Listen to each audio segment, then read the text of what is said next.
Coming up, a candlelight vigil for a London police officer that died in the line of duty.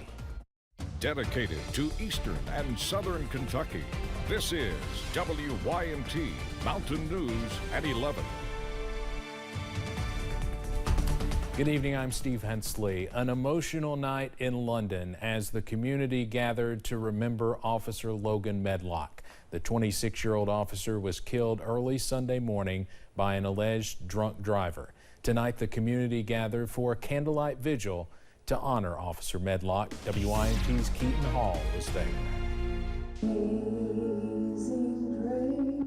A time for a community to shower love and mourn together. No, standing in front of me, they can feel it. They can feel every prayer and every word, every hug. And this is just like one big giant prayer and hug that's going to them right now. And a time to remember. Watch you take over Sunday school rooms, teach Sunday school. Man, that's something to be proud of, ain't it, Brent? Tuesday night, a crowd of people remembered the life of Logan Medlock, a London police officer who was killed in the line of duty at 26 years old. I've had to do a lot of hard things the last 36 hours. This is one of them right here. Logan was a father, a husband, and the son of London Assistant Police Chief Randy Medlock. Jesus forgave me. It may not be soon, but I have to forgive that man that killed my son for me. A time to appreciate the ones you have. Never be embarrassed or be ashamed to tell your brother or your sister you love them. And mean it, live it, exemplify it, because that's what Logan done every day. Remembering one of London's finest. In London, Keaton Hall, WYMT Mountain News. Medlock's funeral will begin at noon on Friday at Corinth Baptist Church in London. The service will be live streamed and can be seen on the Bowling Funeral Home Facebook page. The visitation is Thursday night at the church beginning at 5 p.m. The man accused of killing Officer Medlock made his first appearance in court today. Casey Bird of Oneida, Tennessee, is charged with the murder of a police officer and DUI. Investigators say his blood alcohol was more than 3 times the legal limit at the time of the crash. Just before 1 o'clock Sunday morning, police say Bird was driving on Kentucky 229 when he collided with Officer Medlock's cruiser. Bird told police he had just left a friend's house and admitted he should have stayed there. During today's court hearing, a not guilty plea was entered. We've also learned Bird had been arrested in a separate incident last month in Knox County, Tennessee. Officials with the Tennessee Bureau of Investigation say Bird was arrested on September 30th on a charge of public intoxication. According to the Federal Bureau of Prisons, Bird is currently employed as a senior officer specialist at the United States Penitentiary McCreary. That's a federal prison in McCreary County. A judge has set his bond at $1 million. Bird will be back in court next Tuesday. One family and a host of firefighters is in mourning after a longtime Pike County firefighter died over the weekend. Randy Courtney served the Pike County community for more than 4 decades, fighting fires and building a first responder family that will never forget his work. His expertise and passion fueled many generations of firefighters across the region, leaving behind a legacy of love and dedication. It didn't matter if you'd been on the fire department 6 months or 20 years. He took you under his wing. He trained you. He taught you everything you knowed.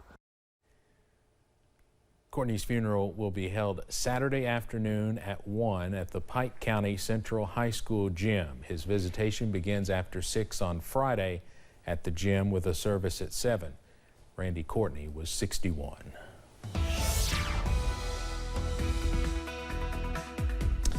Well, the ghouls and goblins appear to have gone to bed, or at least left the streets, as trick-or-treating has ended here in 2022, as we're in the last hour of Halloween proper. Downtown Whitesburg is all quiet now. We continue to see some rather peaceful scenes there. Same thing all around the region. Plenty of, well, darkness, as you'd expect. It's nighttime. But we are in the upper 50s and low 60s throughout the region. It is still quite mild. We're not too far from where we should be for daytime highs this time of year. And here we are at about 5 after 11. We mostly kept the showers at bay for our trick-or-treaters tonight. Had a few early on, but those have since moved out. A few more across central Kentucky will struggle to make it here overnight. So showers ending. Calm winds down into the mid-50s as we head into tonight. Now, I'll have the latest on when we could see a big warm-up in the forecast, and that's in a few minutes. Steve? Evan, thank you. Flood survivors Daniel and Ruby Jacobs are moving back into their home that was damaged in the flood, but the family still feels they have not gotten the compensation they deserve. Family members and volunteers have helped rebuild the elderly couple's home, but most of the money has come out of their own pockets. While they have received $10,000 from FEMA, Daniel and Ruby's daughter, Twyla Messer, says they are appealing for more. We're still short with FEMA. We're still on the appeal. 26, what was it, 26,000? 26,000, yeah. 26,000 we looked at. That we're still hoping that FEMA will come through with. Daniel and Ruby Jacobs lost almost everything valuable in their home, but they say what matters most is that they have each other. A man on the run for felony theft was arrested in Laurel County. Kevin Hale was arrested for falsely reporting a missing person. Deputies say after investigating, they found that not only did Hale allegedly report a missing person, but he had warrants out for his arrest in Ohio. He was taken to the Laurel County Correctional Center. Flu cases are on the rise in Kentucky. In the last week, the number of confirmed flu cases has more than doubled. Doctors are warning that this could be one of the worst flu seasons we've seen in years. Jim Stratman talked with health officials about what they are seeing. The state's data shows it. Flu cases are on the rise, and to health officials, this is something they saw coming. But I think it is going to be a worse flu season than we've seen in the past. So far, Kentucky has 392 laboratory-confirmed cases of flu, but the real number could be higher.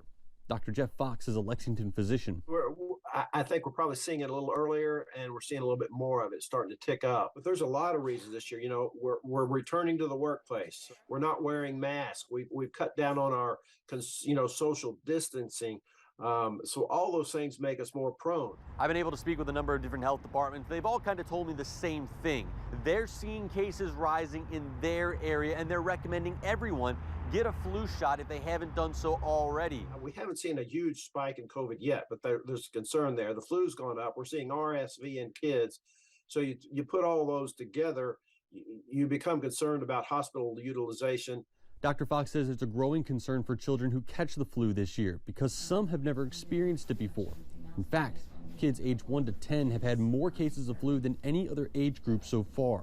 In COVID, we did a lot of masking. We were isolated. We did a lot of protection from COVID, and that led to decreased exposure to the flu. Very young kids, they didn't develop antibodies to the flu. They weren't exposed to the flu. So now you're 2 years of no exposure, and all of a sudden you're exposed, you're more likely to catch the flu. Reporting in Lexington, Jim Stratman, WKYT. Dr. Fox says if you get sick, there are over-the-counter medications that your doctor can prescribe for flu and for COVID, but he says that getting your shots is the best way to keep yourself from getting seriously ill. Today marked the groundbreaking for the Hindman Volunteer Fire Department Station 2, offering peace of mind and lower insurance opportunities to those who will live near this station. Those who live within a 5-mile radius of a fire station or within 250 feet of a fire hydrant pay less for homeowners insurance than those who do not. So this fire department expansion could save more lives and for some more money.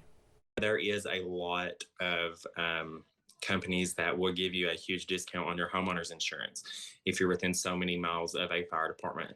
That is one thing that State Farm does take into consideration is, how far is this risk from a fire department in case something were to happen and you had to file a homeowner's claim. The Hindman Volunteer Fire Department Station 2 will be built in 2 phases. Those with the department hope to complete the first one by the end of next year. On Sunday, family, friends, and fans of Johnson County native Loretta Lynn gathered together to celebrate her 90 years on this earth. A memorial service was held at the Grand Ole Opry in Nashville to honor the Queen of Country. Many country stars sang and shared memories. Eastern Kentucky native Reed Elliott was there to honor someone he says he loves very much. I also loved the beginning where Loretta was saying her final message, and when Winona and the Gaither brothers were singing How Great Thou Art. I love that moment. I was shedding a few tears with them. It was certainly an emotional ceremony. The family says they were deeply touched by the beautiful tribute. 2 additional CMT commercial-free encore airings of the memorial service are on Wednesday, November 2nd at 8 p.m. and Sunday, November 6th at 11 a.m. Starting today and going on all week, Tandy Park in downtown Lexington is the center of the Breeders' Cup celebration. Tonight kicked off with live music, food, and broadcast of all the training sessions going on at Keeneland. Performers will be there every night from 5:30 until 10 p.m. There are plenty of food trucks and drinks as well. Organizers say this is a great way to get the ball rolling ahead of this weekend's races. Festival will be going on downtown all week. Lots of different activities, including live music down here at Tandy Park. We'll have live music up at Gray Lane Station. They're doing an international block party. There's some bourbon tastings. There's an event at Jeff Ruby's. That's a great fundraiser. Really just a lot of good festive fun downtown. All right, big week in Lexington. Races are happening at Keeneland on Friday and Saturday. You can check out the full schedule on our website.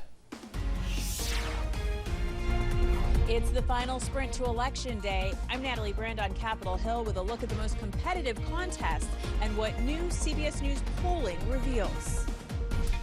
Plus, continuing to watch the potential for showers returning, or at least leaving the forecast, and warmer weather on the way. Those details next. My name is David Matt Runyon, and Eastern Kentucky is my home.